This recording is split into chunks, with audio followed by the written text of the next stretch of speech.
check.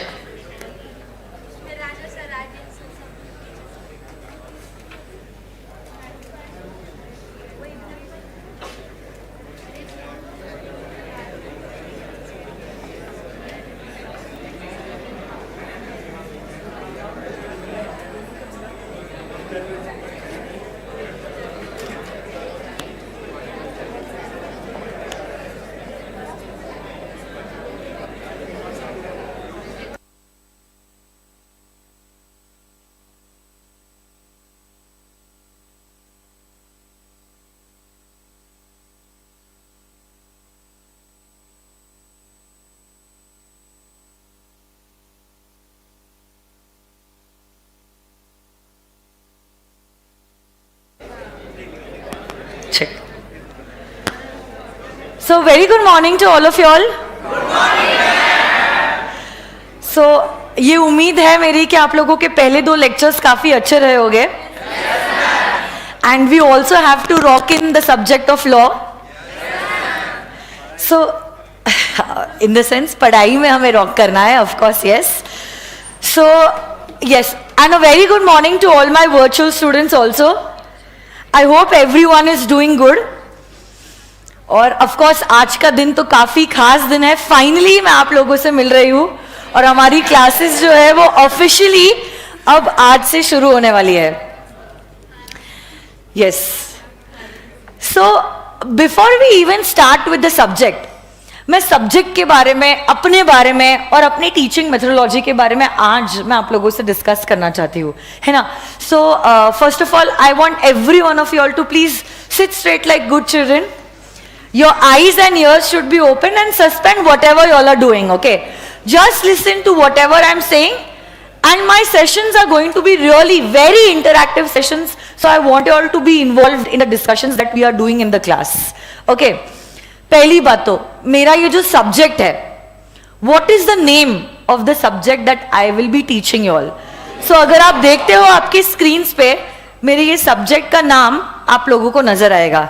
It is business law and business correspondence and reporting. आप लोग जानते होंगे कि आपके फाउंडेशन में आप लोगों को 4 पेपर्स होते हैं, सही है गलत? So out of the 4 papers आपका जो पेपर नंबर 2 है वो मेरा सब्जेक्ट है. और इसी पेपर नंबर 2 का नाम जो है that is business law, business correspondence and reporting. Every paper at the foundation level is of 100 marks. So paper number 2 is also no exception. मेरा पेपर भी 100 मार्क का है. But now in this 100 marks of paper there is a different element. पहली बात तो मेरा जो paper है उसको इंस्टीट्यूट ने 2 हिस्सों में डिवाइड किया हुआ है. ये जो 100 नंबर का पेपर नंबर 2 है उसको इंस्टीट्यूट ने 2 हिस्सों में डिवाइड किया हुआ है. Part A comprises of business law. Part A, it comprises of business law, and part B, it comprises of business correspondence and reporting. तो देखो 100 मार्क का पेपर जरूर है, बट ये 100 मार्क का पेपर 2 हिस्सों में डिवाइड किया गया है. एक तो बिजनेस लॉ है और दूसरा जो है वो है BCR, business correspondence and reporting. Business law जो है, जो पार्ट ए है, इट इज ऑफ 60 मार्क्स. कितने मार्क्स? 60 मार्क्स.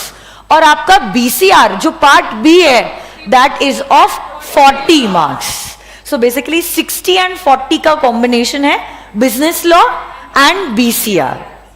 बट अब ये जो बिजनेस लॉ है जो मैं आपको पढ़ाने वाली हूं, BCR will be taught by Pooja Kamdar ma'am. But ये जो बिजनेस लॉ है, ये सब्जेक्ट जो मैं आपको पढ़ाने वाली हूं जिसका वेटेज 60 मार्क्स का है, उसमें आप पढ़ने वाले हो बहुत सारे एक्ट्स. उसमें आप क्या करने वाले हो? बहुत सारे एक्ट्स पढ़ने वाले हो. बट करेंटली तो आप देखो, मैं यही अज्यूम करने वाली हूं you don't know anything about the subject. Okay, law क्या होता है, एक्ट क्या होता है, रूल्स क्या होता है, यही अजम्पशन करके मैं चलने वाली हूं कि आप लोगों को कोई भी नॉलेज नहीं है इस बारे में. And in fact let me tell you one good thing about this subject. चाहे आप कॉमर्स स्ट्रीम के हो, चाहे आप साइंस स्ट्रीम के हो, या चाहे आप आर्ट्स स्ट्रीम के हो, the best part about this subject is सभी का नॉलेज जीरो है. So that's a good thing, क्योंकि अरे बहुत सारे बच्चे होते हैं जो साइंस स्ट्रीम से फिर फाइनली 11th 12th साइंस करके they decide they want to become a chartered accountant and they switch to commerce in the first, second and third year of BCom. ऐसे कुछ बच्चे हैं जो साइंस या आर्ट्स स्ट्रीम से आए हुए हैं. Okay, there are a few, मे भी हो सकता है कुछ वर्चुअल बच्चे भी हो गए जो कॉमर्स स्ट्रीम के अलावा किसी दूसरे स्ट्रीम से आए हैं. तो उन बच्चों को तो स्पेशली बहुत ज्यादा डर लगता है. उन्हें लगता है पता नहीं क्या होगा, सीए कर पाएंगे नहीं कर पाएंगे, 2 साल ऑलरेडी हम पीछे हैं, क्योंकि ये बच्चे तो अकाउंट्स तब से पढ़ रहे हैं. Accounts is introduced from standard 11. Okay, and economics is also there in 11th and 12th. अच्छा, mathematics is common for all the kids because mathematics is something that you are doing right from the primary schooling years. तो जब आप छोटे से बच्चे थे 6 साल के, तभी से आप मैथमेटिक्स इस सब्जेक्ट से तो इंट्रोड्यूस हो चुके हैं. बट जहां तक लॉ की बात है, law is really a very new subject to every one of you.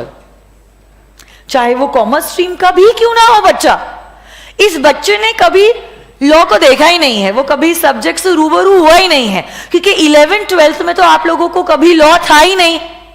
तो सबसे पहली बार जब आपका ये सब्जेक्ट से मिलन होता है, that is at this professional level and that is at CA foundation. So you need not actually worry about the subject. हो सकता है, देखो जेन्युइन है, इट इज ह्यूमन साइकोलॉजी, कि जो चीज हमें पता नहीं है उस चीज से हमें डर लगता है. स्लोली एंड ग्रेजुअली जब हमें चीजों के बारे में या लोगों के बारे में या सब्जेक्ट्स के बारे में पता चलने लगता है, तो ऑटोमेटिकली हमारा डर कम होने लग जाता है और एक लेवल के बाद खत्म हो जाता है. हाँ या ना? So that's okay. You can ask my first batch Gurukul kids 19th अप्रैल को जब वो पुणे आए थे, और आज जब मैं उन्हें देखती हूं, I can see the difference in their eyes. मतलब बहुत समय बाद में इन लोगों से देखो, इनकी हंसी जो है वो ही अपने आप में कह देती है. सो 19th अप्रैल को जब मैंने उनको गुरुकुल की ओपनिंग में देखा था, और आज जब मैं उनको बैच में देख रही हूँ, I feel they feel that they have become seniors to other kids who have come right now. So ये मैं नहीं कह रही हूं क्योंकि मैं आप लोगों को कंफर्टेबल फील कराना चाहती हूँ. ये आप मेरे खुद के बच्चों से पूछ सकते हो जो कुछ समय पहले ही पुणे में आए थे, जो इतने डरे हुए थे, उन्हें ये नहीं पता था कि how are they going to survive in this city और in this gurukul. In fact people from all over India, चाहे वो कश्मीर है या चाहे वो कर्नाटका या केरला क्यों ना हो, people all over India have come in this particular city taking many dreams in their eyes. So ये मैंने देखा है दैट वो लोग अपनी सारी मुश्किलों से लड़े हैं, और आज भी वो लोग डटकर अपने इस ड्रीम को भूले नहीं हैं. So first of all I would like every one of you all to clap hands for yourself. Everyone, चाहे आप 19th अप्रैल वाले बैच के बच्चे हो या आज के बैच के बच्चे हो, I think and I strongly believe कि अपने आप को डिटरमिन करना और सब कुछ छोड़ छाड़ के अपने कंफर्ट जोन से बाहर आके यहां पे आना, in itself is a very big step. So this is really wonderful and I believe कि अगर आप लोगों ने पहला कदम सही उठाया है, जर्नी तो हमारी साथ में ब्यूटीफुल होगी और रिजल्ट्स तो ऑफ कोर्स अच्छा होने ही वाला है. बट वही एक सबसे बड़ा डिफरेंस था कि सारी अपनी कंफर्ट जोन को भुला के, सबको पीछे छोड़ के आप यहां पे आए हो. So I believe you should not forget why you have come here for. This should be the primary focus of our journey, कि हम यहां पे आए हैं फाउंडेशन को फर्स्ट अटेम्प्ट में क्लियर करने के लिए. Okay, so virtual students, I hope I am with you also. So आप लोगों के ड्रीम्स है और ये कोर्स आप लोगों ने अपने आप के लिए चूज किया है. सो आप लोगों की हर कोई हरकत दिन भर में उसी गोल के पास नजदीक जाने के लिए होनी चाहिए. ओके, ऑफ कोर्स हम मस्ती मजाक करेंगे, इंजॉय करेंगे, रिलैक्स करेंगे, सब कुछ होगा, but now that would be secondary. Primary goal is to clear the November 22 foundation examination in the first attempt. Should be the goal. नहीं तो फिर तो क्या है, institute is very humble. Institute तो यही कहेगा after every November there is a May. Okay, and after every May there is a November. भाई आ जाइए. तो वो चक्रव्यूह में तो हमें पढ़ना नहीं है. हमारा फोकस सिर्फ क्लियर करना नहीं है.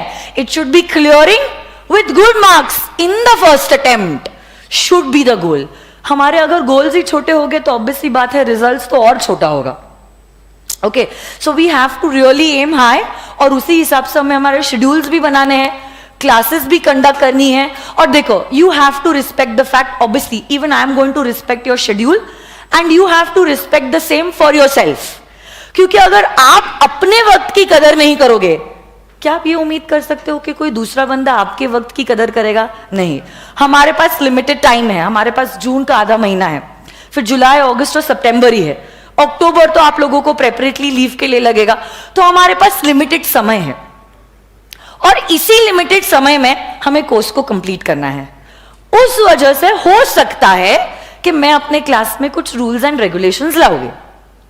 Okay, so rules and regulations are very simple as you had in school. ऐसा तो नहीं है that, हाँ, I try to be a very strict teacher, okay, but let's see. So there will be certain rules and regulations, of course, but that is only considering that we have a limited time period in which we have to achieve really goals and targets that we have set for ourselves. So simple rules and regulations होंगे मेरे class में, जैसे कि I would not be allowing you all to use your mobile phones during the classes. So that's okay. It's not going to be a big challenge, I feel. And of course, yes, if I see anyone who is using their mobile phone, I will be confiscating his or her mobile phone. Not only that, I will also do some chatting in the night. Okay. So you have to be careful. If you all don't want all your Ras to get open, you have to make it sure कि आप आपके घर वालों को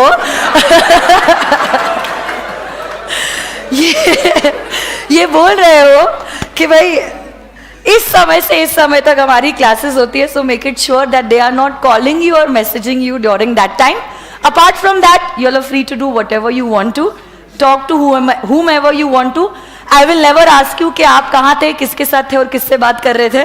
But जहाँ तक आप class में हो, I will be expecting you all that you all maintain a little decorum. And this is more for my virtual students. At least physical students के लिए तो मेरा control रहेगा. Virtual students में एक ही चीज कहना चाहती हूँ, आपकी sincerity आपके साथ है. So now it is up to you. Do you want to cheat yourselves? Look, you all are not going to cheat me. Try to understand. कल जाके अगर आप ये रूल्स रेगुलेशंस फॉलो नहीं भी करोगे ना, you all are not cheating me. Try to understand. You all are cheating yourselves. Because career किसका स्टेक पे है? मेरा नहीं, आप लोगों का. So you need to understand everything over here is being done for you all. आप सब कुछ फॉलो करोगे, अच्छे से पढ़ाई करोगे, अच्छे से रिवीजन करोगे, तो अच्छे मार्क्स आपको मिलेंगे, अच्छी नौकरी आपको मिलेगी. आप थोड़ी ना बिग फोर में काम करने के बाद आपकी पहली सैलरी मुझे दोगे. Are you going to do that? Then I'll come and give you personal tuitions also. That's not going to happen. Try to understand that. Everything is for you all. आपकी लाइफ, आपका career, आपका name, आपका fame और आपका पैसा, सब कुछ आपका है. तो ऑब्वियसली काम भी आपको ही करना है. Of course, as a teacher, I will always be a friend. I will also be a philosopher. I will also be a mentor. And हमारी थियोरी तो होने ही वाली है, ये सब्जेक्ट तो हमारा होने ही वाला है. Apart from that, I am talking that all these things will be given to you. But first should be your step and your willingness to take everything that I am giving you. So if you are ready for that, believe me, you all will come out with flying colours. So एक ही request है. पहली बात तो I would wish every one of you all that if you all are entering this classroom, leave everything aside. सब कुछ बाहर छोड़ के आना है आप लोगों ने. यहां पे अगर आप आए हो, your only attention should be on this subject of law.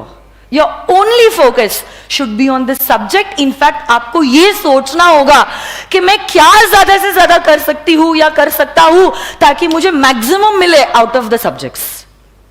Look, your parents have worked really very hard. जब गुरुकुल का ओपनिंग था, बहुत सारी स्टोरीज हमारे आंखों के सामने आई थी और हमने देखा था कि कितने y'all, of course y'all have done various sacrifices and I really appreciate that fact, but along with y'all even your parents और आपके घर वालों ने बहुत सारे sacrifices किए हैं to send you over here। ऐसा आप लोगों को लग रहा होगा जैसे कुछ बच्चे जिनका आज डे 1 है कि कितनी तकलीफ हो रही है मुझे आज, बट आपसे ज्यादा तकलीफ में आपके घर वाले हैं। So you really need to be strong and you need to tell them कि जो भी हो रहा है मेरे अच्छे के लिए हो रहा है और मैं एडजस्ट कर लूंगी, हो जाएगा सब कुछ, कुछ समय की तो बात है यार। It's okay, I will tell you reality, आज के दिन की reality. I have a 6-year-old daughter. My 6-year-old daughter, she gets up at 7 o'clock in the morning because she leaves for school at 8 o'clock. She's in standard 1 right now. Last week only her schools got started. Unfortunately, because of COVID, her pre-primary school was homeschooling, totally homeschooling. So she had never gone to school only. 4 साल का 5 साल का बच्चा school जाना शुरू करता है, junior KG में, सीनियर केजी में। उसका स्कूल हुआ ही नहीं, होम स्कूलिंग ही था because of Covid. Understand, 4-year and 5-year-old child, they were doing online classes. I don't know, God knows what she has done and what she has learned. Because even elder kids cannot sit on the screen full day and learn. What about, understand, a 4-year-old child sitting in front of the screen? हम लोग हमारे बच्चों को school क्यों भेजते, 4 या 5 साल के बच्चे को?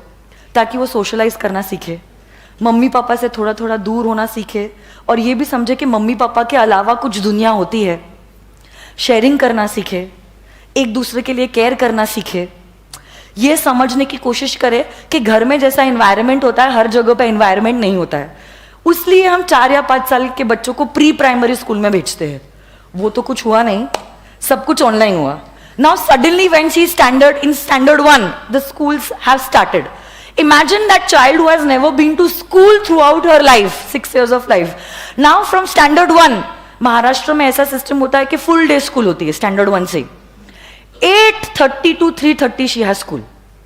8 o'clock she leaves home, she comes back home at 4:15. Imagine अगर 6 साल का बच्चा सुबह 8:30 से 3:30 बजे स्कूल में रहता है। अरे आप लोग तो क्या 18 साल के हो? इतने सालों में कुछ तो आप लोगों ने सीखा होगा, समझा होगा, लर्न किया होगा, कैपेसिटी बिल्ड की होगी। So everyone is struggling. I just want to tell you all is, ऐसा कुछ नहीं हो रहा है कि आप लोग को भगवान जानबूझ के चैलेंजेस दे रहा है या बोल रहा है भाई ये बच्चों को तो बस अभी पर्सनल खुन्नस है, ऐसा कुछ नहीं है। एवरीवन, ओके, एवरीवन, चाहे ये फेस टू फेस का बच्चा है या मेरे लाइव स्ट्रीमिंग के बच्चे हैं या ये छोटे बच्चे हैं जो आज इतने 6 साल की उम्र में फुल डे स्कूल अचानक से जा रहे हैं। खुद का डब्बा खोलो, शॉर्ट ब्रेक खाओ, खुद का लंच ब्रेक खाओ। It's a big challenge for them to eat the lunch also by themselves. So imagine if a 6-year-old child can do, I think you all can do that. And मैंने आपको बोला ना, मेरे आंखों से मैं recognise कर सकती हूँ आपकी जो आंखों में कॉन्फिडेंस है, उससे मुझे समझ में आ जाता है yes you can do it. सिर्फ थोड़े से एक पुश की जरूरत है, that I will be giving you, you do not worry, but I feel it's not going to be impossible. It's not a big challenge. Of course challenges आते रहेंगे, it's not going to be a cakewalk. आप लोगों ने BCom नहीं choose किया है, आप लोगों ने सीए का कोर्स सिलेक्ट किया है।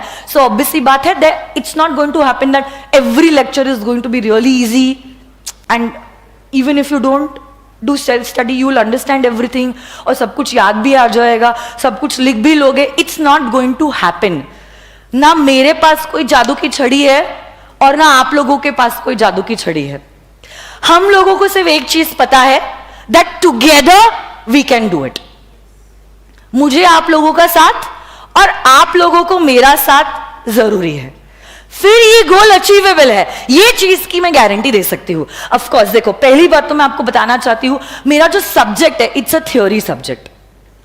Firstly it's a theory subject, so it's not like mathematics और इट्स नॉट लाइक अकाउंटेंसी जहां पे क्वेश्चंस होगे, आप सॉल्व करोगे, आप इन्वॉल्व रहोगे। It's a theory subject. तो that is why I really need you all to be interactive. मैं क्वेश्चंस पूछूंगी, आप लोगों ने जवाब देना है, हम नोट्स लिखेंगे, हम बहुत सारा इंटरैक्शन करने वाले हैं। ओके, दो it is a theory subject, मेरा जो अप्रोच होगा इस सब्जेक्ट में it's going to be really very practical. I will be every day giving you real life examples. Okay, practical examples, PPTs to create that humor in the class so that it's learning with fun. अब पढ़ना तो है तो at least मजे करके पढ़ेंगे, दर्द दे के क्यों पढ़ना है? तो उसी तरह से मैंने अपने कोर्स को डिजाइन किया है. सेकेंडली, अनफॉर्चुनेटली, आप देखो, आप मुझे कुछ मत बोलना, इसमें मेरी कोई गलती नहीं. अनफॉर्चुनेटली हमारा जो पेपर है that's a subjective paper. Subjective मतलब क्या? It is not objective. So it is not like economics और it is not like mathematics जहां पे एक सवाल है, 4 गोले हैं, सही गोला लगा तो बिंगो, नहीं तो फिर टिंगो, और 6 महीने बाद वापस से अटेम्प्ट दे दो. अनफॉर्चुनेटली माई पेपर थियोरिटिकल के साथ साथ इज ऑल्सो सब्जेक्टिव. सब्जेक्टिव मतलब क्या? It's going to be a written examination. Institute आपको क्वेश्चन पूछेगा, जैसे कि आपको स्कूल में हिस्ट्री, ज्योग्राफी, साइंस में होता था, वैसा मेरा पेपर होगा, जहां पे आपको सवाल पूछा जाएगा और आपको जवाब लिखना होगा. अब मेरी कोई गलती नहीं इसमें. सीपीटी तक तो मैं खुश थी कि इंस्टीट्यूट ने सीपीटी में लॉ जो था वो ऑब्जेक्टिव रखा था, एमसीक्यू टाइप था. But now from the time 2018 foundation course has been introduced. Accounts and law, both the papers have now become subjective papers. Accounts to be manageable है रे, because it's a practical paper. But चारों में से I think toughest जो institute ने design किया है course का pattern, that is paper number 2. But अब मैं कुछ नहीं कर सकती हूँ. This is what the institute is expecting. And we have to keep up with the expectation of the institute. तो हम लोग बहुत सारी राइटिंग प्रैक्टिस भी करने वाले हैं क्लास में, और हो सकता है every day I am going to give you homework. You देखो, आप क्या यार मैम आप कितने बोरिंग हो, ऐसा थोड़ी ना होता है, हम तो पुणे एंजॉय करने आए थे. नहीं, आप पुणे एंजॉय करने नहीं आए हो, आप पुणे आए हो कोर्स कंप्लीट करके अच्छे मार्क्स के साथ फर्स्ट अटेम्प्ट में फाउंडेशन क्लियर करने के लिए. मजा ही नहीं आ रहा है मैम, मजा करने के लिए मैं यहाँ पे नहीं आई हूँ, या मजा करवाने के लिए भी नहीं आई हूँ. ठीक है, so don't forget that, and it is something that the subject is demanding. देखो, आपसे ज्यादा तो मैं खुश होती अगर मेरा सब्जेक्ट एमसीक्यू होता, क्योंकि आपसे ज्यादा मेरे एफर्ट्स कम हो जाते हैं.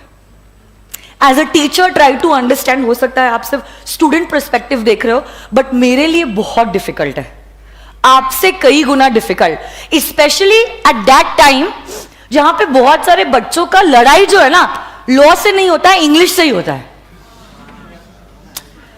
And that is a fact.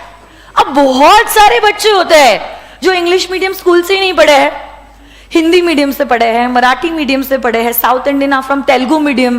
But अब मुझे बताओ, आप लोग इंग्लिश मीडियम स्कूल से नहीं पढ़े, इसमें क्या मेरी गलती है? इंस्टीट्यूट ने कोर्स को ऐसा डिफाइन किया, इसमें क्या मेरी गलती है? But now you have to understand, you are matured kids. हर कोई चीज के लिए अपनी लाइफ में आप दूसरे लोगों को ब्लेम नहीं कर सकते हो कि मेरे माँ बाप ने अच्छे स्कूल में नहीं भेजा तो मैं क्या करूं. अरे forget about everything, now your past has gone. क्या आप आपके लाइफ के 16 साल को 17 साल को चेंज कर सकते हो? नहीं. The only thing that is in your hand right now is your future.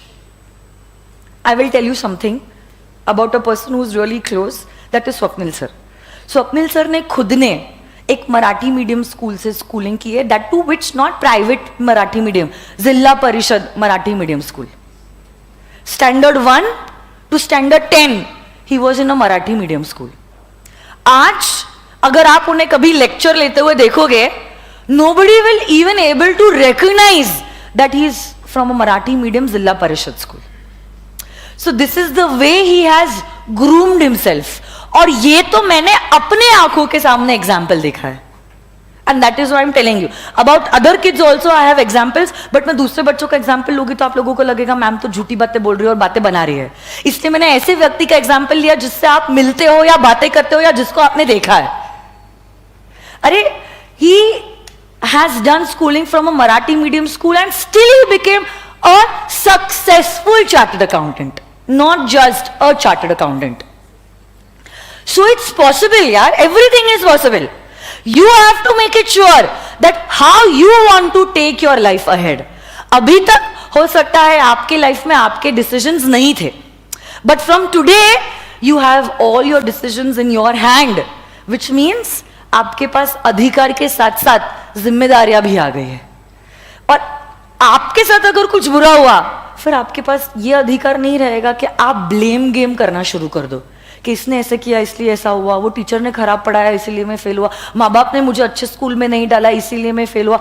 Everything is now over. What is only there in your hand is your future. So you have to mold it. And of course, yes, अगर आप बोलोगे ma'am हाँ अभी example से हो सकता है कुछ बच्चों को ऐसे लगे, how many of y'all are from some vernacular language school? It's okay, कोई शर्मिंदगी करने की जरूरत नहीं, Marathi, Hindi, anything other than English language school. Raise your hand, full hand, it is okay, not a problem. See, so many of y'all. अगर आप लोगों को कभी लगता है, मैं आप लोगों के लिए स्पेशली बोलना चाहती हूँ, आप लोगों को कभी भी लगता है क्लासेस के दौरान, क्लासेस के, मेरी क्लास शुरू होने के पहले, मेरी क्लास शुरू होने मतलब खत्म होने के बाद, आपको कहीं पे भी ऐसे लग रहा है कि there are certain challenges that we are facing specially in the language, of course yes you can come to me and you can ask me कि मैम ये मेरी सारी डिफिकल्टीज है, मैं कैसे इनको ओवरकम करूँ। देखो अगर प्रॉब्लम है, of course there is also a solution. If you are not able to find the solution, you can always come to me. I already told you, I am not only your teacher, I will also be your mentor, your friend also. So it is okay. आपको कोई भी चीज की डर रखने की जरूरत नहीं है अपने मन में कि मैं मैम को कैसे पूछूं, या मैम मेरे बारे में क्या सोचेगी, या मेरे दोस्त मेरे बारे में क्या सोचेंगे। आपका दोस्त भी यही सोच रहा है कि आप उसके बारे में क्या सोच रहे हो। Okay? तो कम से कम वो तो सोचना बंद कर दो, वही चीजें करो जो आपके फायदे के लिए है। Simple rule.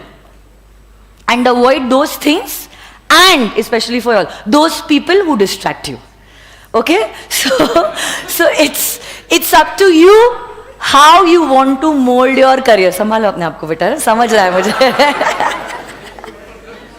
कितने शर्मा रहे हो।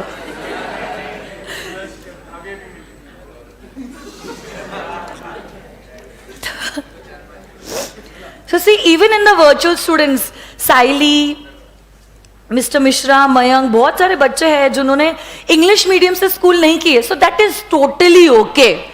It's okay. It's going to be a part and parcel, but as I told you, of course, it's not going to be a cakewalk.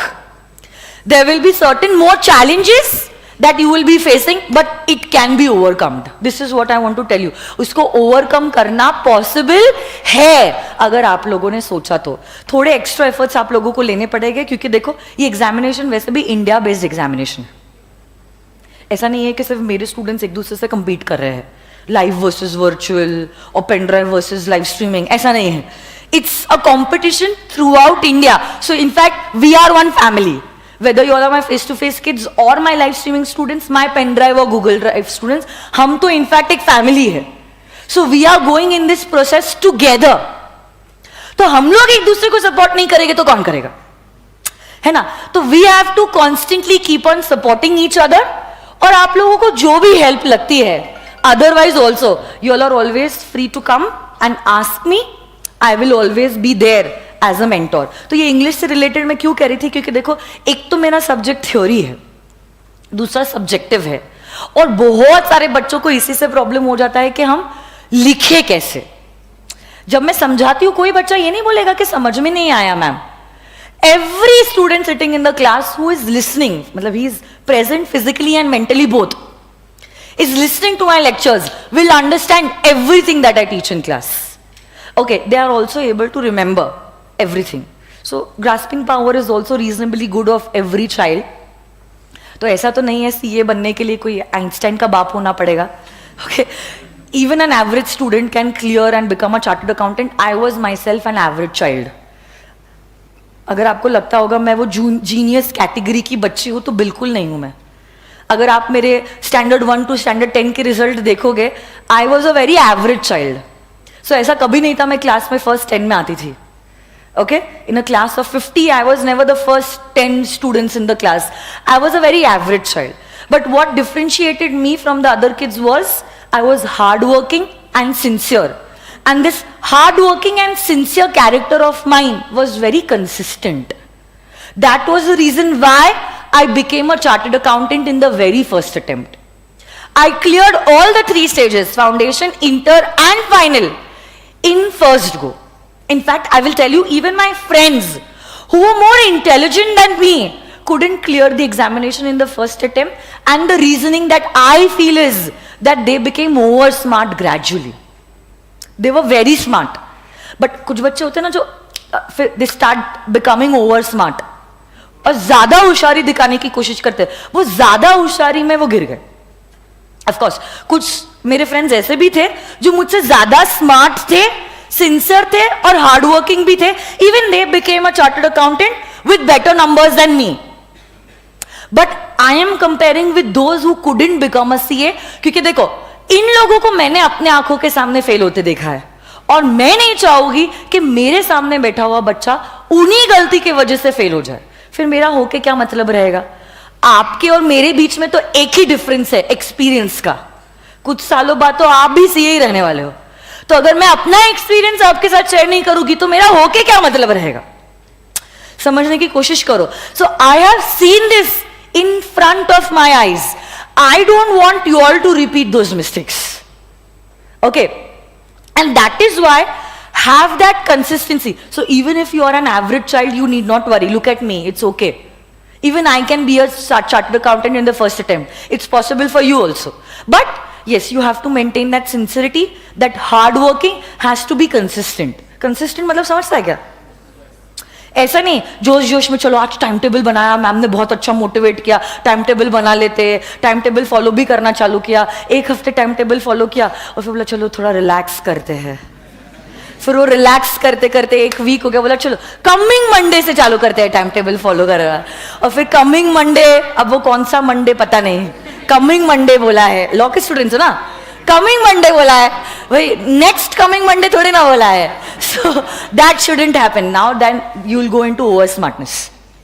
So only one thing that I want you all to remember is don't cheat yourselves. बहुत सारे लोग हैं जो आपको cheat करेंगे. At least you don't cheat yourselves. You have to be strong enough that if even others are cheating you, you are strong enough to stop them or give them a nice punch by getting ahead in your career. But if you are cheating yourselves, अरे लोगों को तो मौका ही मिल जाएगा और लोग तो रुके ही है, आप कब गिरो. So why unnecessarily अपने ही हाथों से अपने पैरों पे कुल्हाड़ी मारना? So do whatever you want to, which is going to be beneficial for you and for your future. ठीक है? तो देखो ये सब्जेक्ट मैं आपको पढ़ाने वाली हूं, जिसके लिए सबसे पहली बात तो मुझे ना आप लोगों से लगेंगे कुछ चीजें, स्टेशनरी की चीजें मुझे लगेगी. सबसे पहली चीज जो मुझे लगेगी, I want a separate notebook for my subject. Today you all have a separate notebook? Everyone? Wonderful. So even if you all have 3 notebooks for the other 3 subjects, it is okay. I don't want you all to mix my notes with other subject notes. My requirement is that for the subject of law, मेरा subject भी 100 mark का, इज्जत मिलनी चाहिए. हाँ या ना? 100 marks का मेरा पेपर है. I want you all to maintain a separate notebook for law. Apart from that, stick notes दो ना. मुझे ना आप लोगों से ऐसे कुछ stick notes चाहिए. वर्चुअल स्टूडेंट्स आप लोग देख सकते हैं ऐसे स्टिक नोट्स. ये स्टिक नोट्स अलग अलग साइजेस में आते हैं. दिस इज 1 साइज, इससे भी बड़ा एक साइज आता है, वो वाला भी मुझे चाहिए. ठीक है? और if you fancy keeping stationery, इससे एक छोटा वाला आता है ऐसे. अगर आप चाहते हो वो रख सकते हो, otherwise you can use this. क्या बात है, वेरी गुड. ये देखो ऐसा कुछ. सो वैसे मेरी रिक्वायरमेंट क्या है मैं आपको बता देती हूँ. ये मेरे को चाहिए, ये वाली चाहिए और ये साइज की चाहिए. If you want to have this you can keep it, it's not a compulsion. But ये 3 स्टिक नोट्स तो रखना is necessary for me, because मेरी जो टीचिंग मेथोडोलॉजी आपको समझ में आएगा. कुछ सेक्शन है मैं प्रैक्टिकल एग्जाम्पल्स देती हूँ, रियल लाइफ एग्जाम्पल्स देती हूँ, तो मैं चाहती हूँ आप वहीं पे स्टिक नोट पे लिख दो और कॉन्सेप्ट्स की उधर ही चिपका दो, सो दैट घर पे जब आप पढ़ाई करो ना, आप लोगों को वो सारे practical real life examples connect हो जाए. और देखो मैं आपको बताती हूं, जब ऐसे आप लॉ पढ़ोगे, यू विल रियलाइज दो the subject is technically theoretical, approach is going to be really very practical. You will start enjoying the subject. क्योंकि देखो, अगर आप देखोगे, हाँ रियलिटी में ये देखो सत्यम का स्कैंडल हुआ था, फिर सत्यम के एक स्कैंडल की वजह से रामलिंगा राजू को जेल भेजा गया, उसके ऑडिटर्स जो थे वो पीडब्ल्यूसी थे, उन ऑडिटर्स को इतना इतना ये सजा, ये पेनाल्टी, इतने सालों के लिए उनको प्रैक्टिस करने से रोक दिया गया, बार्ड कर दिया गया। देखो यही लिखा है कंपनीज एक्ट में। देखो अब मैं शुरू करने वाली हूं कल परसों इंडियन कॉन्ट्रैक्ट एक्ट 1872, वहां पे मैं एक्चुअली आपको बताऊंगी कैसे Bollywood actor actresses contract enter करते हैं। जैसे कि शाहरुख खान ने जब बाजीगर मूवी के लिए शूटिंग किया था, he fell from the horse. After that, he makes it sure, उसके पीक के बाद, he makes it sure that whenever he is entering into a contract with any producer, he will specifically write a clause that I will be not riding a horse for any scenes of the movie. So this is a contract. And such clauses are enforceable in the eyes of law. So practically, I will be giving you hundreds and thousands of examples, which I will make you all write on this stick notes, and you will stick it in that textbook only, so that you can correlate. ये law maker ने इस section में इस act के लिखा है, और ये मैम ने प्रैक्टिकली इसी चीज का एग्जाम्पल दिया है, तो automatically that interest will also be sustained in the subject. Okay, homework जो भी मैं दूंगी, you all will have to do it regularly. I will be appointing class monitors who will be checking the homework. If you all are not doing the homework, you all will be punished. So this is something that I follow. Rule 1 था no mobile phones. Rule 2, you really have to be disciplined relating to your homework. मैं ज़्यादा homework नहीं दूंगी, एक ही question हर रोज homework को देती हूँ. And let me tell you, first week of the classes is no homework. So 1 week you are not going to get any homework. Homework will start beginning from the coming week. Today is I think Wednesday. So maybe from the coming Wednesday आप लोगों का homework शुरू होगा. But जब शुरू होगा तब आप लोगों को वो सारी चीजें फॉलो करनी होगी. सेकेंडली, मेरा अप्रोच जो होता है जब मैं सब्जेक्ट को पढ़ाती हूँ, कैसे होता है मैं आपको बताती हूँ. पहले मैं कॉन्सेप्ट पढ़ाती हूँ. Okay, so first is conceptual clarity, क्योंकि कॉन्सेप्चुअल क्लैरिटी सबसे ज्यादा इंपॉर्टेंट है. बट कॉन्सेप्चुअल क्लैरिटी से बात नहीं बनने वाली है, क्योंकि I already told you your subject is theoretical and subjective. So we are going to do a lot of revisions, and you all will have to be involved in the revision process. Okay, I already told you my sessions are never monotonous.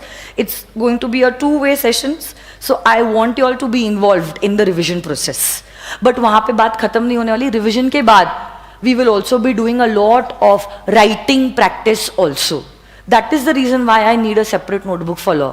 मैं खुद class में भी आपको बहुत सारे answers लिखवाने वाली हूँ, homework के लिए भी बहुत सारे आंसर्स आपको देने वाली हूँ, तो उसके लिए मुझे ये सेपरेट नोटबुक चाहिए. अपार्ट फ्रॉम दैट, क्या क्लास खत्म होने के बाद मेरा साथ खत्म हो जाएगा? नहीं, उसके बाद आप लोगों के मैराथन्स भी रहेंगे, साथ साथ में आप लोगों के 1 डे बिफोर रिविजन भी रहेगी, एंड अपार्ट फ्रॉम दैट हम लोगों के क्लास के 5 टेस्ट भी होने वाले हैं, जिनके पेपर्स आपको करेक्ट करके 10 दिनों के अंदर मिलने वाले हैं. सो जैसे आज अगर टेस्ट हुआ है, on the 10th day I will be declaring the results. So everything is going to happen. I have planned it really well. The only thing I need is your support. So क्या आप ready हो इस journey के लिए? Wonderful. चलो let's start. Firstly, what do you mean by law? क्या आप लोग मुझे बता सकते हो लॉ ये सब्जेक्ट की अंडरस्टैंडिंग आप लोगों के हिसाब से क्या है? Okay, someone is telling me rules and regulations. उसके अलावा anyone else? I'll just remove the PPTs also.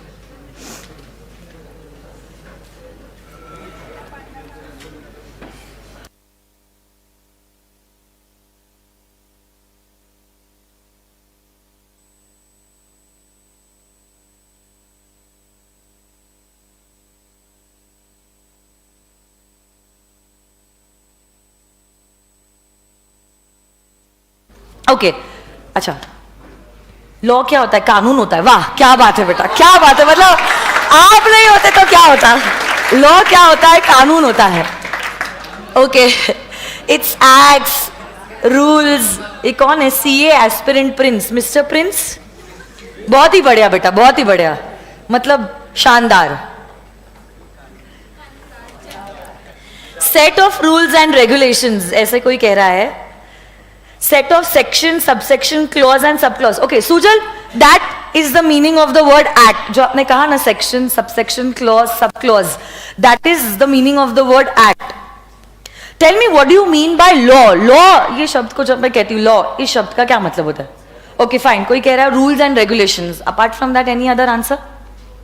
बोलो. Okay, something that you have introduced in order to keep things systematic and in order. Very good. Or legal protocol. Okay, a legal protocol means law. Why are laws made? Okay, to give a guideline. To whom? To all the persons. Okay, to all All the Indians. the persons. Persons is a better word, would also include natural and artificial person. तो law सिर्फ आपके और मेरे जैसे natural लोगों के लिए नहीं होता है. कंपनीज, हाँ, आर्टिफिशियल पर्सन जैसे कि companies, body corporates, partnership. You also have the partnership act and the LLP act in your syllabus. तो लॉ सिर्फ आपके और मेरे जैसे नेचुरल लोगों के लिए नहीं होता है. तो उसने एकदम सही वर्ड इस्तेमाल किया है, a person. A person would include a natural person as well as an artificial person. Wonderful. So देखो, लॉ बेसिकली जितना इजी है कहने के लिए, उतना ही डिफिकल्ट समझने के लिए होता है, और भी डिफिकल्ट समझाने के लिए जब काफी नॉलेज आपको लॉ का हो जाता है. So law is made to maintain discipline and decorum so that people follow a particular procedure so that झगड़े कम से कम हो, फ्रॉड कम से कम हो, और लोग कुछ एक पर्टिकुलर स्टैंडर्ड को फॉलो करें. I will come to it slowly and gradually because it's a new subject. धीरे धीरे हम आज यही चीज करने वाले हैं.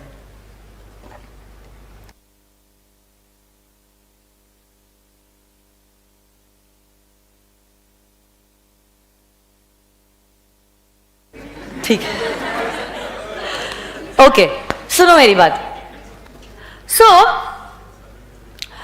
Late me tell you one thing, that कुछ कुछ इंसिडेंसेस हुए जिसके वजह से गवर्नमेंट को ये लगने लग गया कि नहीं, कुछ तो सेट ऑफ रूल्स और रेगुलेशंस का होना जरूरी है. जैसे कि ये छोटी सी क्लास है, वैसे छोटी सी क्लास नहीं है, but as compare to the country it's a class which is very small, but still हमें रूल्स एंड रेगुलेशंस का होना जरूरी है. कोई भी बच्चा जो चाहे जैसे चाहे अगर कर रहा है तो फिर तो सब्जेक्ट रह गया बाजू में, बाकी सारी चीजें ही शुरू हो जाएगी. सो रूल्स का होना बहुत ज्यादा जरूरी है. वैसे ही मैं आपको कुछ एग्जाम्पल्स देना चाहती हूँ कैसे कैसे और क्या क्या एपिसोड्स हुए या इंसिडेंसेस हुए जिसके वजह से ऐसे लगने लग गया कि हाँ, कुछ तो सेट ऑफ रूल्स का होना जरूरी है. जैसे कि earlier we did not have vehicles. बहुत जमाने पहले व्हीकल्स थोड़ी ना थे क्या व्हीकल्स? नहीं. So people use to travel from one place to another walking. एक जगह से दूसरी जगह अगर उसको जाना है तो he use to travel by his own. फिर जैसे जैसे समय आगे बढ़ता गया, man understood that he could also train animals. Okay, animals could be train. So animals को ट्रेन करना शुरू कर दिया, और जैसे ही एनिमल्स को ट्रेन करना शुरू कर दिया, he started to use animals as a means of transportation. So like a horse carriage और a bullock cart, they were used for doing work and also for travelling. But चाहे वो बैलगाड़ी है या घोड़ा गाड़ी, फाइनली उसमें भी जान है और उनके भी लिमिटेशंस है. So then you know, man started to research, think and thought, why not to make a vehicle which is motor based, which could give a good speed and will not get tired as humans or animals do. And then slowly and gradually vehicles came into picture. But जब दो आदमी चल रहे हैं, जैसे अभी class के बाद तो एक साथ अचानक से इतने सारे स्टूडेंट्स लंच के लिए जाएंगे, कैसा होता है बस चलते चलते आप लोग टकरा गए और एक्सीडेंट हो गया और कोई घायल हो गया. हाँ, वो अलग बात है जो आप सोच रहे हो, वो सिर्फ मूवीज में होता है. ठीक है, मुझे समझ गया आपकी स्माइल से. आई am talking about an actual accident. तो ऐसा नहीं होगा भाई दो लोग रास्ते पे चल रहे हैं और चलते चलते भाई एक्सीडेंट हो गया, कोई घायल हो गया और हॉस्पिटलाइज करना पड़ा. ऐसा नहीं होता है. ठीक है, बट जैसे व्हीकल्स इंट्रोड्यूस होना शुरू हो गए, तो जैसे ही व्हीकल्स इंट्रोड्यूस होना शुरू हो गए, एक्सीडेंट्स बढ़ते गए। बिकॉज फाइनली देखो, अगर मशीन है, मशीन फेल भी तो हो सकती है। मशीन का अपना खुद का दिमाग नहीं होता है, इंसानों का और एनिमल्स का होता है। So even if you see someone coming, you are walking and somebody else is coming in front of you walking, you will stop or you will give way if that person is not looking at you. Or it can happen the other way around also. Or both will mutually understand and give way to each other. Because humans have brain, they understand and they act accordingly. So do animals. But this does not happen with machines. Machines का अपना दिमाग नहीं होता है, और अगर machine है और बनाई गई है, मशीन फेल भी हो सकती है। So it may happen, brake fail हो गए, या मशीन जो है वो टायर जो है वो पंचर हो गया, या कुछ और टेक्निकल इश्यूज आ गए। तो जैसे जैसे व्हीकल्स का बढ़ना शुरू हो गया, unfortunately what also started to happen is the number of accidents on the road also started to increase. देखिए, दिख रहा है आप लोगों को? तो ये एक प्रॉब्लम है। स्क्रीन पे नजर आ रहा है आप लोगों को?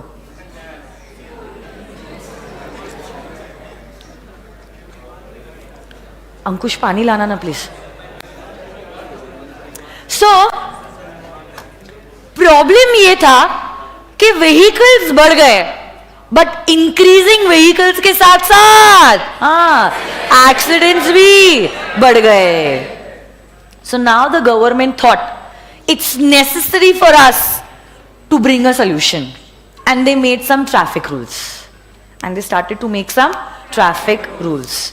सो पहली बात तो, कौन ड्राइव कर सकता है, कब ड्राइव कर सकता है? So basically in the sense only a major 18+ are eligible to drive, और अगर राइड करना है और moped 16+, but you need to have a licence for which you will give some test. ये टेस्ट में ये भी चेक किया जाएगा that are you able to recognise colours, are you able to understand the meaning of certain signs and symbols like a one way, no parking, or parking in this area, or say for example no on zone. So ये सारी चीजों को test किया जाएगा, after which you will be given a license, after which you will be eligible to drive. There are certain other rules and regulations also that you need to get a PUC for your car. You also need to follow the traffic rules. You need to wear a helmet on a two-wheeler. तो ऐसे करके, हाँ, seat belt in a car, etcetera etcetera. Now you are getting emotional. So these rules have been made. So because of these rules, I will not say that the accidents have totally stopped, but yes, to some extent we have reduced the intensity of the accident. You cannot drink and drive. If you're drunk and you're driving, तो आप होश में नहीं होते हो, तो इसलिए there is a rule that you are not allowed to do that. अभी देखो, हम लोग पहले, मैं आज ही क्लियर कर लेती हूँ, हम लोग लॉ की दुनिया में हैं, और मेरी जिम्मेदारी है ये बताना आप लोगों को और ये समझाना कि लॉ में क्या लिखा हुआ है। आप लोग प्रैक्टिकली फॉलो करते हो या नहीं, वो आपका लुकआउट है। So red means stop and green means go is according to the law. Green means go, yellow means go faster, red means मामा है या नहीं तो गो. ऐसा नहीं है, ठीक है. तो हम ये नहीं चर्चा कर रहे हैं कि प्रैक्टिकली क्या होता है. सो इन सारी चीजों को मैं आपको डे 1 पे ही क्लियर कर देती हूँ, दफना दो. ओके और इस बारे में हम चर्चा नहीं करने वाले. हम चर्चा कर रहे हैं कि कानून ने क्या लिखा है और कानून की आपसे क्या उम्मीद है. हाँ, ऑफ कोर्स हम ये भी चर्चा करेंगे कि कल जाके अगर आप पकड़े गए, क्योंकि देखो चोरी तब तक चोरी नहीं जब तक पकड़े नहीं गए. I think this shouldn't be said. It's also been streamed on YouTube. But yes, so अगर आप पकड़े गए तो क्या कॉन्सिक्वेंसेस है उस बारे में भी हम चर्चा करेंगे. But practically what is happening, we are not going to look into that. Okay so क्योंकि वो अपनी एक दुनिया है, that's a totally different aspect. So we rather not go into that.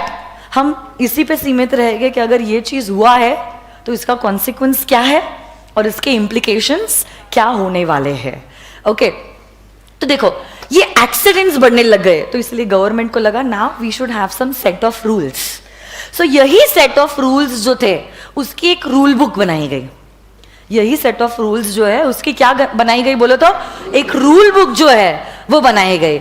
यही rule book is laid down in both the houses of the parliament. You know about both the houses of the parliament? Yes, wonderful. Lok Sabha and the Rajya Sabha. अगर आप कभी दिल्ली गए होगे तो वहां पे आपने देखा भी होगा लोक सभा, राज्य सभा। Yes or no guys? So ये लोक सभा और राज्य सभा में this set of rules are laid down. It's passed in both the houses of the parliament, and once it's passed in both the houses of the parliament, it becomes an act. It becomes an act. तो जैसे अगर मैंने traffic से related कोई rule book बनाई है, मैं कह सकती हूं कि ये rule book both the houses of parliament में ले डाउन की गई, उसको अप्रूव किया गया, and finally it became an act which everyone is right now following, and the name of this act is the Motor Vehicles Act. Okay, similarly हर एक कानून जो है, हर एक कानून, तो जो भी एक्ट मैं आप लोगों को पढ़ाने वाली हूँ, मैं आप लोगों को बताती हूँ, आज शायद समय मिले या नहीं मिले, I don't know, but I will be teaching all 5 acts. आप लोगों के सिलेबस में 5 एक्ट्स है। आपका सब्जेक्ट लॉ का है और लॉ के सब्जेक्ट में आप लोगों को 5 एक्ट्स है। हम लोग देखने वाले हैं एक्ट क्या होता है, लॉ क्या होता है, एक्ट कैसे बनता है, सब कुछ देखने वाले हैं। Okay, you need to wait. But हर एक एक्ट को शुरू करने के भी पहले मैं आप लोगों को ये बताने वाली हूं कि एक्ट आया क्यों।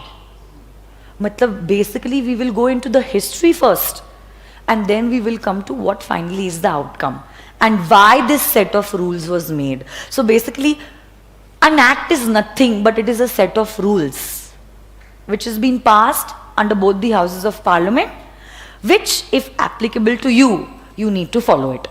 Only if it is applicable. So like if SPC is running as a company, then we will follow the Companies Act 2013. But if we are working as an LLP, we don't have to follow Companies Act. Then we will follow the LLP Act. So depending upon आपको कौन सा कानून applicable है, आप उस कानून को follow करने वाले, कर सकते नहीं, करना ही पड़ेगा। कर सकते हो मतलब ऑप्शन आ गया, so there is no option, because you have to know also what the law is saying, what the act is saying, and you also have to follow it. Indian contract act में ही आप पढ़ने वाले हो। You know, ignorance of Indian law is no excuse act.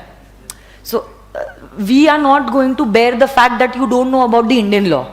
आपकी धरती है ये, आपको उसके कानून के बारे में तो इतना पता होना ही चाहिए कि आप लोगों के क्या राइट्स है, आप लोगों की क्या जिम्मेदारी है। इन चीजों के बारे में अगर आप नहीं पता करोगे तो कौन करेगा, है ना। तो ऐसे प्रॉब्लम्स होते हैं और प्रॉब्लम्स का सॉल्यूशन निकालने के लिए we have a set of rules which are passed in both the houses of the parliament, which finally becomes an act.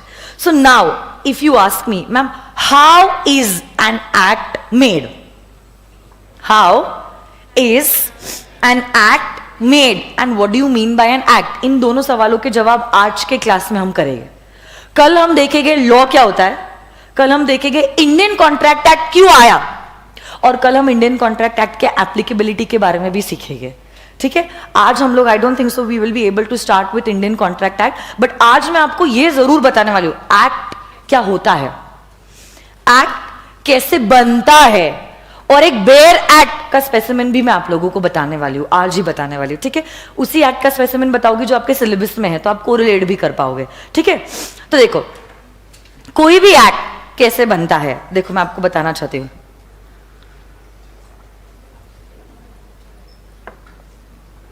Virtual students, please pay attention. Stop chatting amongst yourselves. चलो, तो देखिए यहां पे जैसे I'll just connect the net.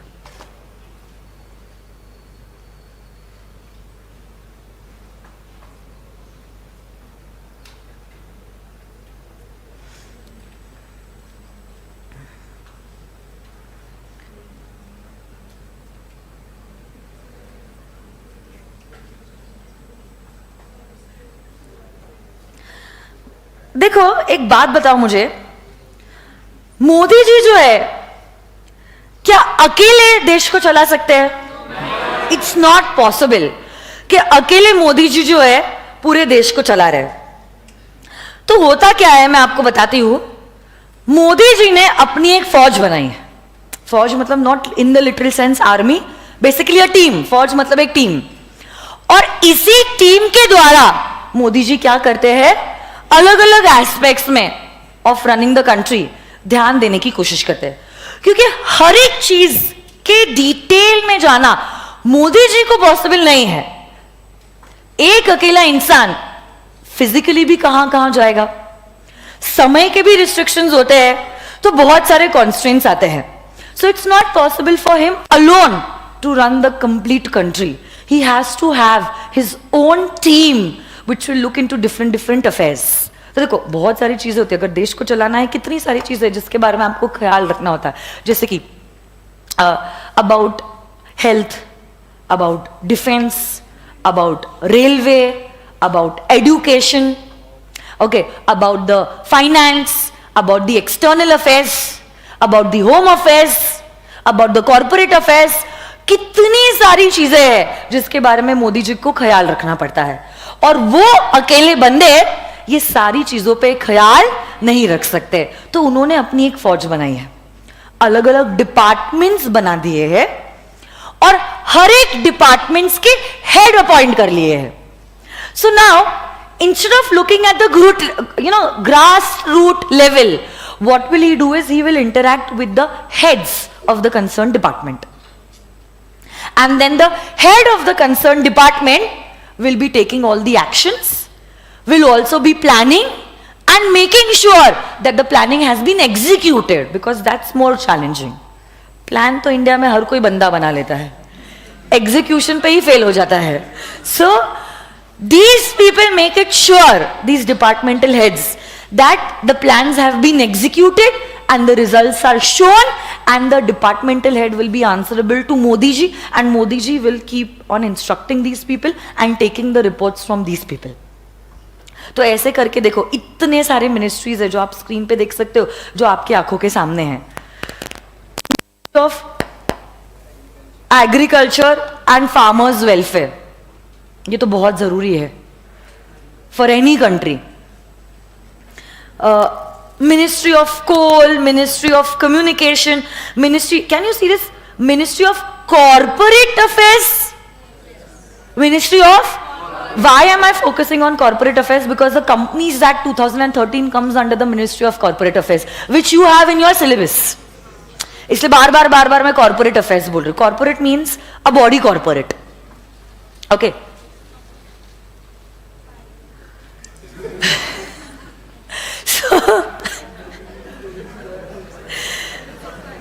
So this Ministry of Corporate Affairs, इनकी जो cabinet minister है, cabinet minister layman language में हम कह सकते हैं, इस मिनिस्ट्री की जो हेड है, जो फेस है, दैट इज निर्मला सीतारमण। आपने इनको देखा है? एक मिनट, ये देखिए, इनको कभी आपने देखा है? नहीं, she is also the head of finance, the ministry of finance. Wonderful. So देखिए, कॉर्पोरेट अफेयर्स की हेड इज निर्मला सीतारमण। वैसे ही आपने अमित शाह का नाम कभी सुना है? देखो, मोटा भाई, ये देखो, ये ध्यान से देखिए इस चेहरे को। He is mister Amit Shah. He is also the head of the Ministry of Home Affairs.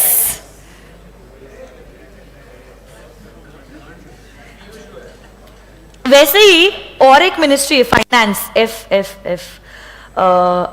ये रहा, ये देखो, मिनिस्ट्री ऑफ फाइनेंस, नजर आ रहा है आप लोगों को? उनकी भी हेड जो है, that is Nirmala Sitharaman. So basically इतने सारे हेड्स है, ministry of minority affairs, ministry of Panchayati Raj, ministry of petroleum and natural gas, ministry of rural development, ministry of railways, ministry of steel, ministry of tourism, ministry of youth affairs and sports.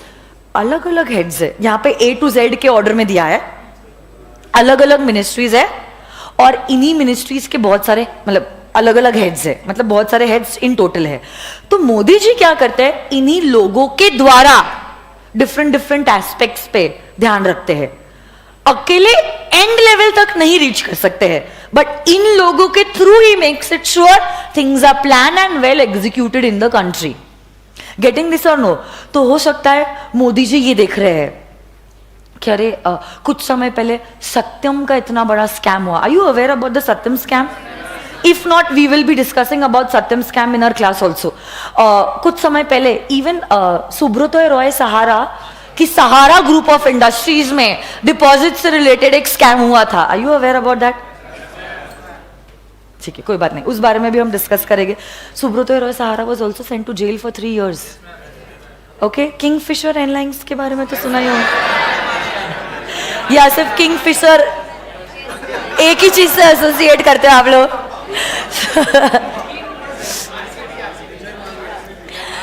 हाँ, yes, Vijay Mallya.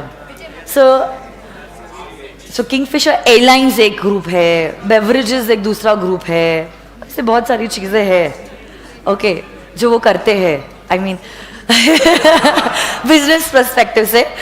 So what I mean to say is इतने scams नजर आने लग गए। देखो आम जनता करती क्या है, आप समझने की कोशिश कीजिए। आप समझो ही मत हम लोग लॉ पढ़ रहे हैं, आप ये सिर्फ समझो हम लोग बिजनेस को करते वक्त कौन से रूल्स एंड रेगुलेशंस को फॉलो करना है वैसा कुछ सब्जेक्ट देख रहे हैं। So it will become easier for you, try to understand. आप लोगों ने इतनी मेहनत की और इतनी मेहनत करने के बाद आप लोगों ने कुछ सेविंग्स रखी, और ये सेविंग्स आपने किया क्या किया है, बड़े बड़े कंपनीज में इन्वेस्ट किया है, उनके शेयर्स लाए हैं, उनके डिबेंचर्स लाए हैं, डिपॉजिट्स में इन्वेस्ट किया है। फाइनली एट द एंड आपने ये सोचा कि मैंने अपना hard earn money in companies के शेयर्स में रखा है, और ये कंपनी क्या कर रही है, आपका भरोसा तोड़ रही है।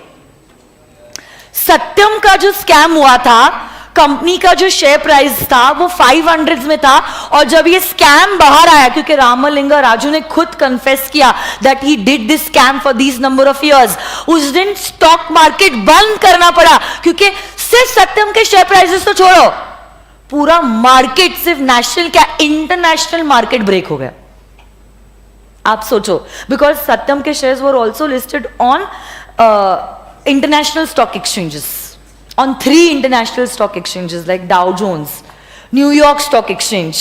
तो अब आप सोचिए इंडियन क्या इंटरनेशनल स्टॉक एक्सचेंजेस भी ब्रेक हो गए, और सत्यम कंपनी का शेयर प्राइस जहां 500 में शेयर प्राइस था पर share price, it came down to even lesser than 30 rupees, approximately 27 rupees.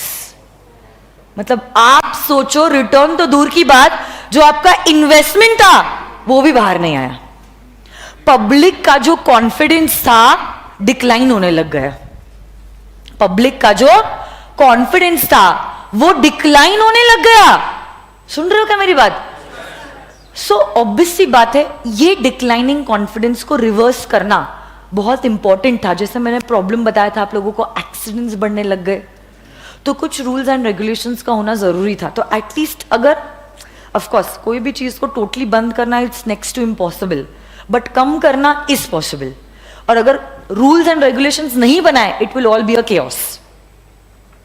और जहां पब्लिक इंटरेस्ट आ जाता है, government can not take a chance, घर में बैठे बैठे आपको जो करना है आप करिए, बट जहां पब्लिक आ जाती है, can we take any chances? No. And that is why my dear friends, what happened is that in the year 2013 we introduced a new Companies Act. Earlier it was 1956 Act, the Companies Act 1956, but later on my dear friends, for the 1956 Act we introduced another act which is the Companies Act 2013, और ये act को हमने ज्यादा stricter बनाया, okay, और उसमें ज्यादा rules introduce किए ताकि बदलते वक्त के साथ जल्द से जल्द हम हमारे रूल्स को भी बदल सके।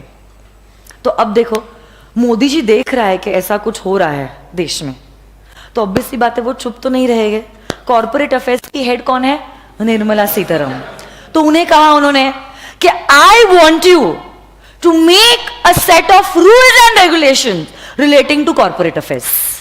और ऐसे करके फिर निर्मला सीतारमण और उनकी टीम ने क्या किया, एक सेट ऑफ रूल्स बनाए which is currently a draft, can not be final copy. तो एक बुक बनाई जिसमें बहुत सारे रूल्स एंड रेगुलेशंस को लिखा गया. कंपनी क्या होती है, कंपनी को कैसे इनकॉर्पोरेट करते हैं, कंपनी के डायरेक्टर्स कौन होते हैं, कंपनी में कितने डायरेक्टर्स होने चाहिए, कितने मेंबर्स होने चाहिए, डायरेक्टर्स की क्या जिम्मेदारी होती है, कब कंपनी पब्लिक के पास जा सकती है, अगर पब्लिक के पास इशू लेके गई है प्रोस्पेक्टस में क्या सारा कंटेंट होना चाहिए, अगर वो कंटेंट गलत है तो क्या इन लोगों को जेल भेजा जा सकता है, अगर पब्लिक से डिपॉजिट एक्सेप्ट किया और सही समय के अंदर डिपॉजिट रीपे नहीं किया तो क्या सारी सजा होगी. ये सारी चीजों के बारे में हमने ये सेट ऑफ रूल्स में लिख दिया. किसने लिखा? मिनिस्ट्री ऑफ कॉर्पोरेट अफेयर्स ने, because we are making the companies act 2013. तो मोदी जी या तो निर्मला सीतारमण को कहेंगे ये बात, या तो ऐसा भी हो सकता है कभी कभार निर्मला सीतारमण खुद होके को लीगल लैंग्वेज में कहते हैं स्यू मोटो. क्या कहते हैं बोलो तो? Suo motu. Suo motu means on your own motion. अपने आप से उन्हें भी तो लग सकता है ना कि भाई मुझे इस एस्पेक्ट में ज्यादा ध्यान देने की जरूरत है, या मुझे इस एस्पेक्ट में लॉ को बदलने की जरूरत है. अरे उनको हेड बनाया तो इसीलिए है, because she is an expert in this particular matter. So either she gets input from Modi ji or maybe खुद होके भी वो suggest करे कि now it is a time कि अब 1956 एक्ट को हटाना चाहिए और ऐसा कानून बनाना चाहिए, ऐसा सोचते हुए कि आज के जमाने के लोग चोरी है. और ऐसा ही बनाया है 2013 की एक्ट में. You will not believe, foundation level पे मैं आप लोगों को बताने वाली हूं कि अगर आपको कंपनी इनकॉर्पोरेट करनी है ना, आपको एक डिक्लेरेशन देना होता है कि आप चोर नहीं हो और आपने चोरी नहीं की है. In the sense you are not involve in to any fraud relating to formation, promotion और management of any company in the past 5 years. If you are able to sign that declaration, then only you will be able to incorporate a company. मतलब law maker ने क्या सोचा है? आप चोरी हो, अगर आप चोर नहीं हो तो डेक्लेरेशन फाइल करो. Can Subrata Roy Sahara sign that declaration? No. Can Ramalinga Laju sign that declaration? No, because he was involved in the fraud in the management of a company. He will not be able to incorporate a company under Companies Act 2013. Okay, so they will prepare a draft, and then this draft will be laid down in both the houses of the parliament, the Lok Sabha and the Rajya Sabha. Once it is passed in both the houses of the parliament, then it will go to the Honorable President of India. Who is the current President of India? Very good, Ram Nath Kovind. So he'll go to Mr. Kovind for his consent, and once he gives his consent, this draft means a rough copy of the act that we have prepared and proposed. Of course, when it will be laid down in both the houses of the parliament, it will be changed accordingly.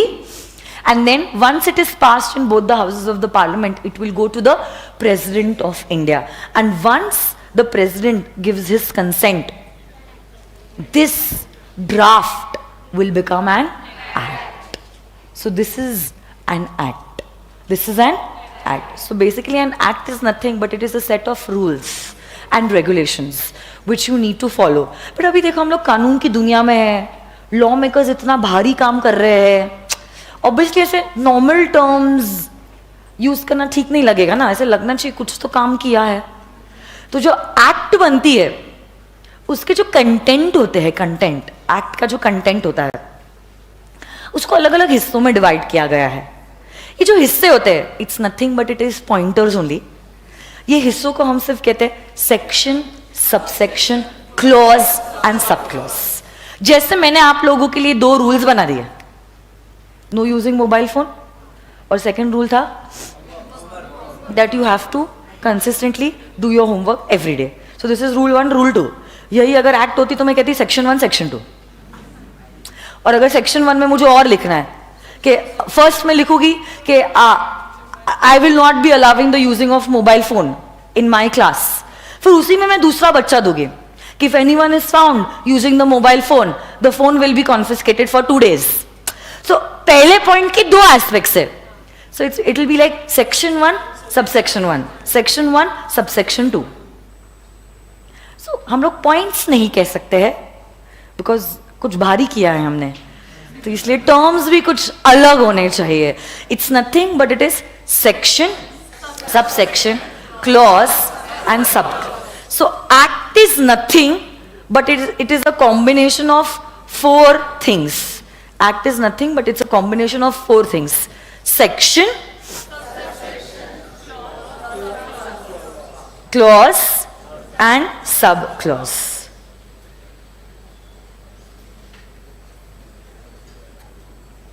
So act is nothing but it's a combination of section plus subsection plus clause and subclauses. Yes or no guys?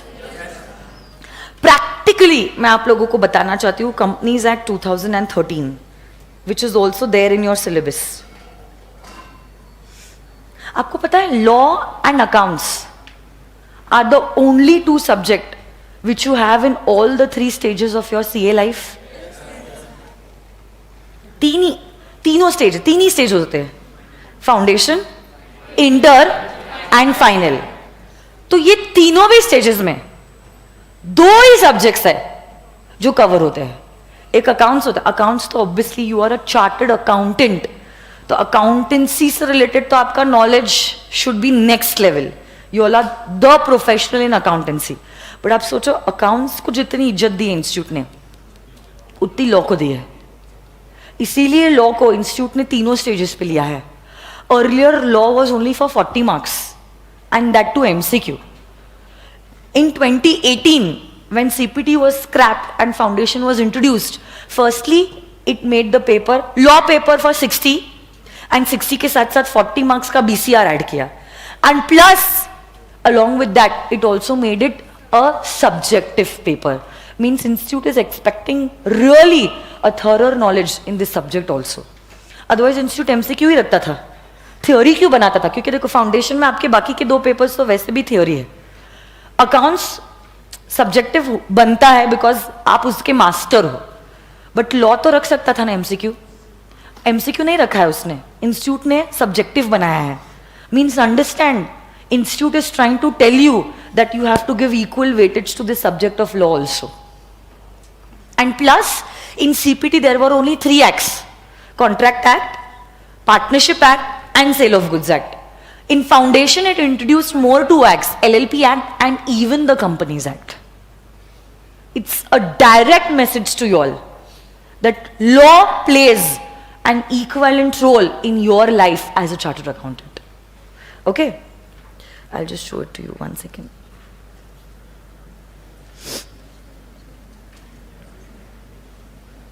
Companies Act की बैराक बतानी है ना मुझे.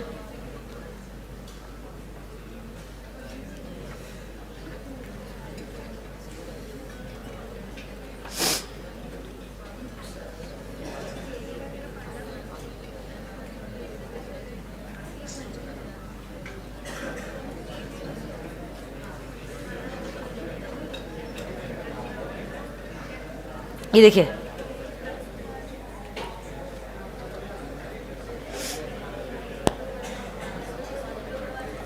Please pay attention over here. Virtual students ध्यान दीजिए. ये देखो, this is the bare companies act 2013. Bare मतलब क्या? जैसे लॉ मेकर ने बनाया वैसे के वैसे आपकी आंखों के सामने प्रेजेंट किया है, मतलब बेयर. तो ये जो कंपनीज एक्ट 2013 है, वैसे आपको पूरा सिलेबस नहीं है कंपनीज एक्ट का. इंस्टीट्यूट ने तो फाउंडेशन लेवल पे आपको सिर्फ हल्का सा डोज देने की कोशिश की है. हाँ, हल्का सा, क्योंकि पूरा का पूरा companies act 2013 it comprises of 470 sections. 470 sections, जिसमें से इंटर में CA इंटर में अगला पड़ाव आपका सिर्फ और सिर्फ 148 सेक्शंस है. तो पिक्चर तो अभी बाकी है मेरे दोस्त. फाउंडेशन में तो इंस्टीट्यूट ने सिर्फ और सिर्फ बेसिक चीजें जो है वो कवर की है. बाकी का फाइनल में बाकी के सेक्शन है, ठीक है। वैसे कहने को नंबर 470 है, but actual number of section ज्यादा है। छोड़ो, अभी डराना नहीं चाहती मैं आप लोगों को, बस छोड़ो, कोई बात नहीं। ये देखो, ऐसे कुछ सेक्शंस होते हैं, देखिए ना स्क्रीन पे, जहां पे section 1 is short title, extend, commencement and application, section 2 is definition. तो ऐसे करके 470 सेक्शंस है, देखो ये सारे। हाँ ये देखो लास्ट का, अरे भरोसा रखो 470, ठीक है। पावर्स टू रिमूव डिफिकल्टीज, कोई भी एक सेक्शन में आपको रैंडमली उठा के बताती हूँ, ऐसा कोई सेक्शन लेती हूँ जो आपको सिलेबस में भी है। All these are the definitions, randomly कुछ भी उठा देती हूं मैं। इंटर में आपको 148 तक है, ये देखिए।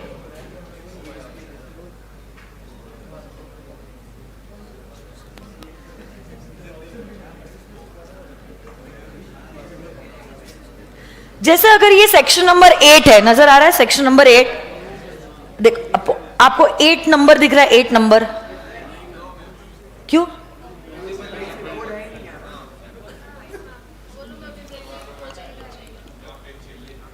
तो नहीं दिख रहा है क्या आप लोगों को?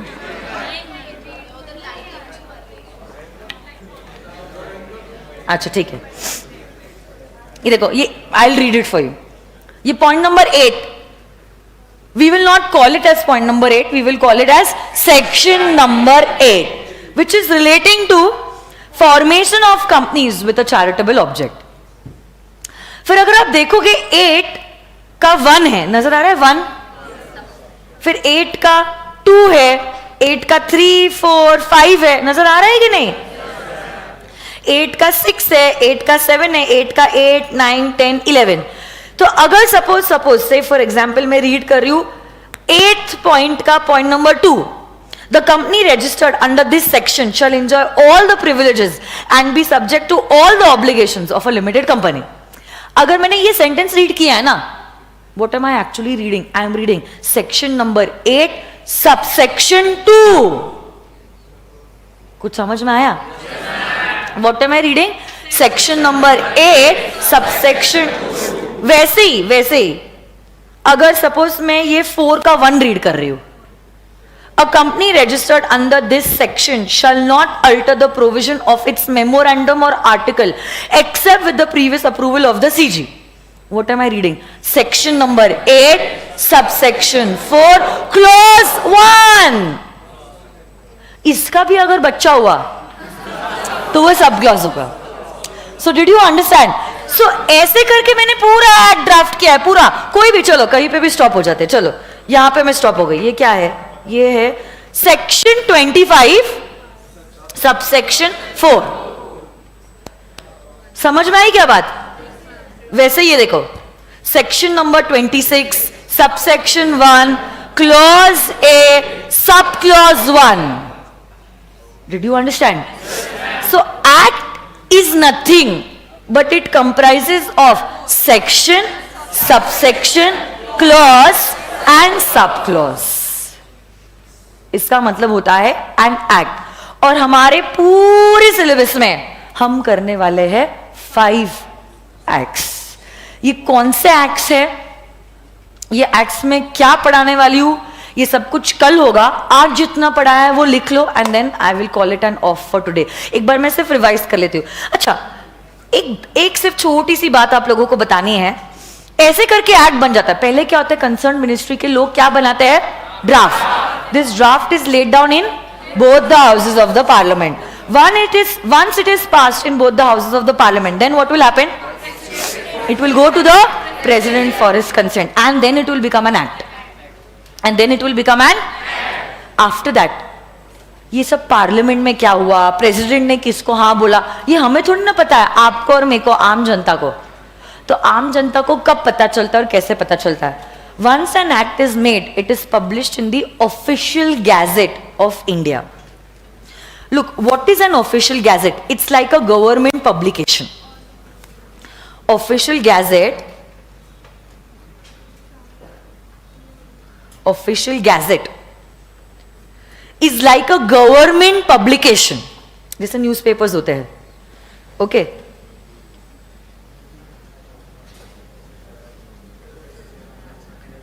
इसको क्लोज करना हो तो क्या कर सकते हैं?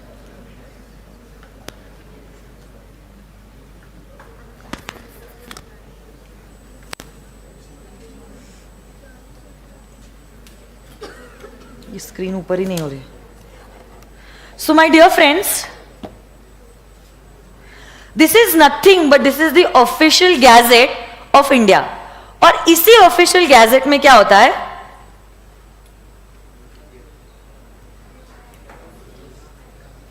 जो भी नए एक्ट्स बनते हैं, रूल्स नोटिफाई होते हैं या अमेंडमेंट्स आते हैं, ये सारी चीजें यहां पे पब्लिश की जाती है. उसी से आम जनता को पता चलता है अबाउट द न्यू एक्ट्स और the amendments that have been introduced. Okay, और इसी नोटिफिकेशन फिर उसमें हम ये भी लिखते हैं कि कब से कोई कानून जो है वो एप्लीकेबल होना शुरू हुआ है. यस और नो गाइस? ओके, तो एक काम कीजिए, आपके नोटबुक्स पे आ जाइए. सबसे पहले पेज पे आपके नोटबुक पे आपका नाम लिखो, सब्जेक्ट का नाम लिखो और मेरा नाम लिख दीजिए कि कौन आपको ये सब्जेक्ट सिखाने वाला है.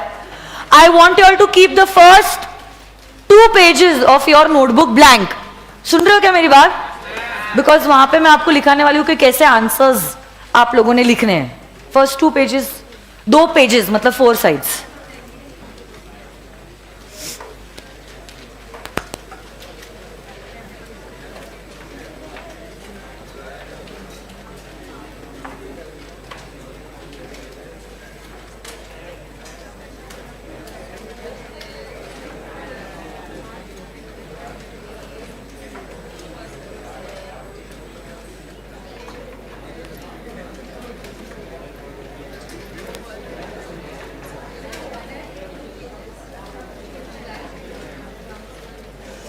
I want you all to take a new notebook for the subject of law.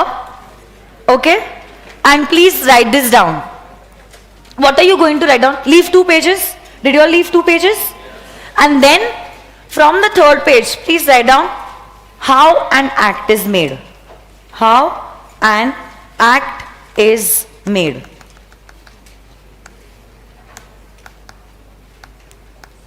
And then write this down.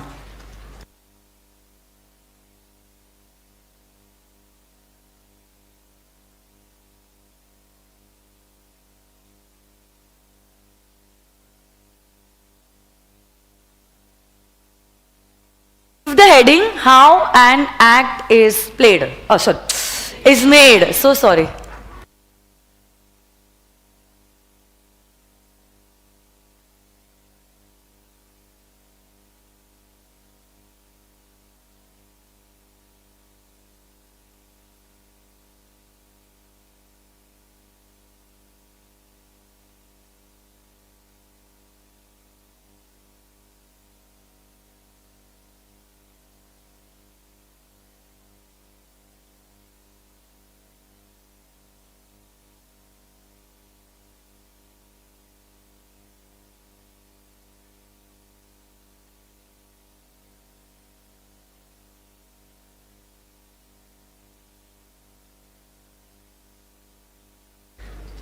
I'll just play a song while you all are writing so that थोड़ा सा माहौल light हो जाए.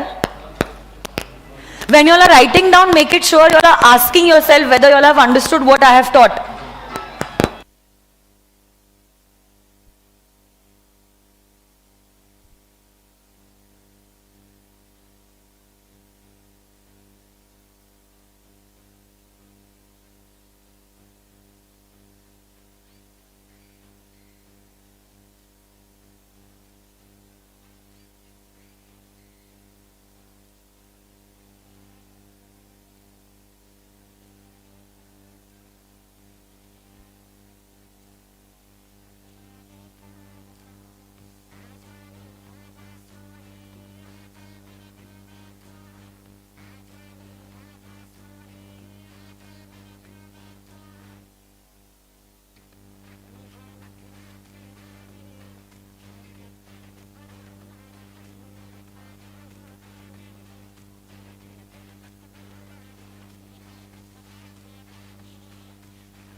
आई am assuming you all are done with the writing part.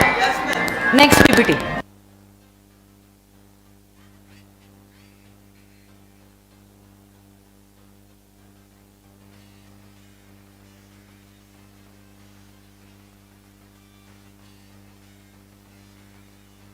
Next आपको लिखना है what do you mean by an act.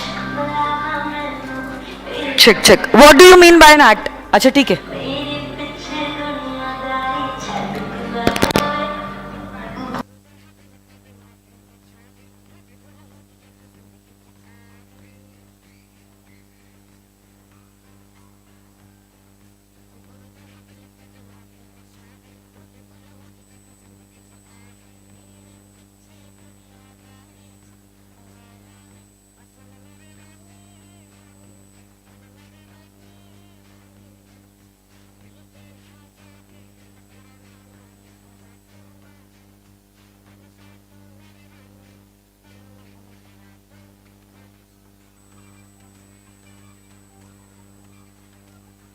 आपको कुछ भी ड्रॉ करने की जरूरत नहीं है, सिर्फ लिख दो एक्ट इज इक्वल टू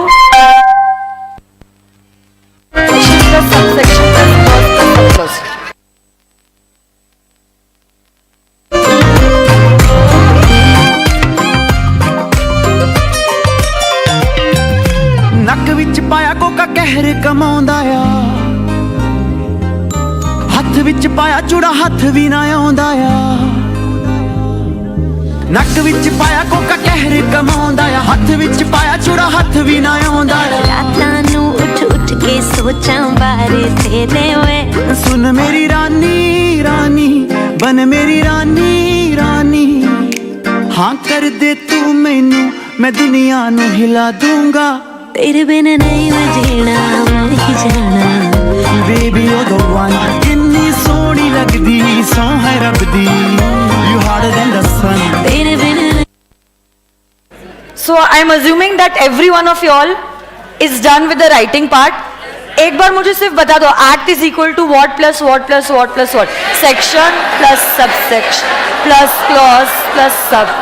तो लॉ को बनाते वक्त पहले कंसर्न मिनिस्ट्री के लोग जो है एक ड्राफ्ट बनाते हैं, दे ले it in both the houses of the parliament, after which it goes to the, once the president gives his consent it will become an, and then an act is published in the official gazette, जिससे public को पता चलता है ये कानून कब से applicable होना शुरू हो जाएगा और उस कानून में क्या सारी चीजें लिखी हुई है। तो आज के लिए बस इतना।